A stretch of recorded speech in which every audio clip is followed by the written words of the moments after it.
श्री जयंत चौधरी जी। धन्यवाद उपाध्यक्ष जी।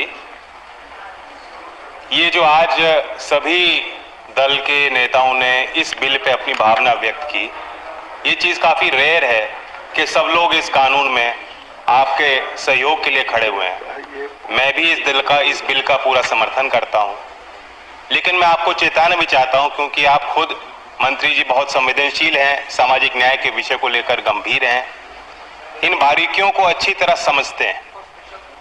जो कई सांसदों ने ये चिंता जाहिर की, अपने प्रदेश की बात की, उस तरफ से एक माननीय वरिष्ठ सांसद ने बताया कि नदी पार एक जाति का दर्जा बदल जाता है, दूसरी नदी के दूसरे छोर पे वो जाति का दर्जा दूसरा होता है।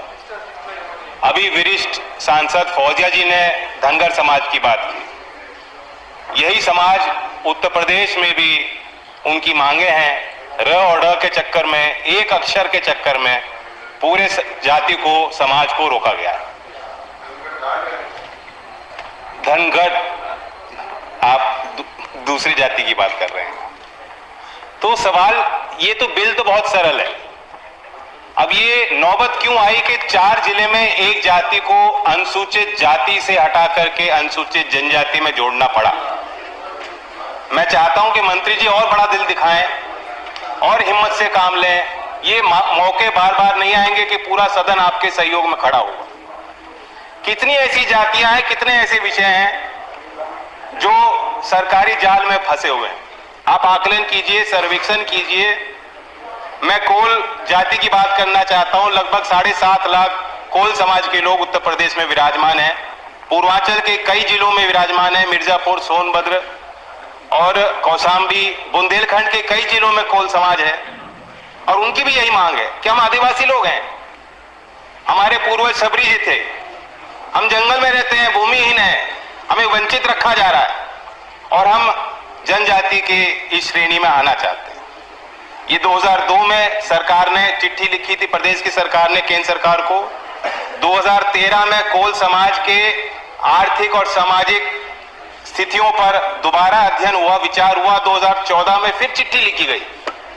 तो प्रस्ताव आपको सरकार जब भेजती है, और तमाम कई राज्यों में से आपको प्रस्ताव भेजे गए हैं, कई जातियों के विषय यहाँ सांसदों ने उठाए हैं।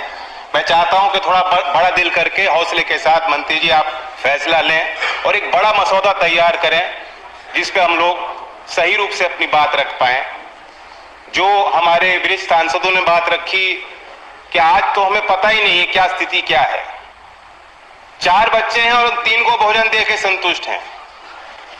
जब तक हम आकलन ही नहीं करेंगे, जो आंखों पर पट्टी हमने बांधी उसे उतारेंगे नहीं और देखेंगे नहीं क्या स्थिति है। जो सरकार से पूछो कितने किसानों ने आत्महत्या की, सरकार कहती डेटा नहीं। अनएम्प्लॉयमेंट पे सवाल होता है सदन में, सरकार कहती है डेटा नहीं। जो किसान शहीद हो गए किसान मोर्चे पे, उसका कोई डेटा, कोई जानकारी सरकार पे नहीं है। कम से कम इस मसौदे पे जो जानकारी आप इकट्ठा कर सकते हो उसे तैयार कीजिए। जाति गणना के समर्थन में मैं सदन में खड़ा हूं। इस अवसर पर कहना चाहता हूं बहुत मजबूती के साथ कि जब तक हम गिनती नहीं करेंगे तो किस आधार पर हम फैसले ले पाए। और बाकी ये बिल बहुत सरल है जैसे मैंने कहा, लेकिन ये ऊंट के मुंह में जीरा है। वास्तव स्थिति ये है कि जमीन पे लोग ये सोचते हैं, आदिवासी लोग, वंचित समाज के लोग जो आज भी मुख्य धारा में नहीं है, उन्हें ऐसा लगता है कि जब हम लोग चुनाव लड़ने जाते हैं तो उनके लिए मीठी मीठी बात करते हैं, उनको गुड़ दिखाते हैं, और जब सरकार में आते हैं तो सरकारी तंत्र उनको डरा मारता है। तो उनके साथ न्याय होना चाहिए। मैं पुनः मंत्री जी को धन्यवाद देता हूं कि आपने मसौदा इस संदर्भ में रखा, हमें मौका दिया। धन्यवाद। Thank you.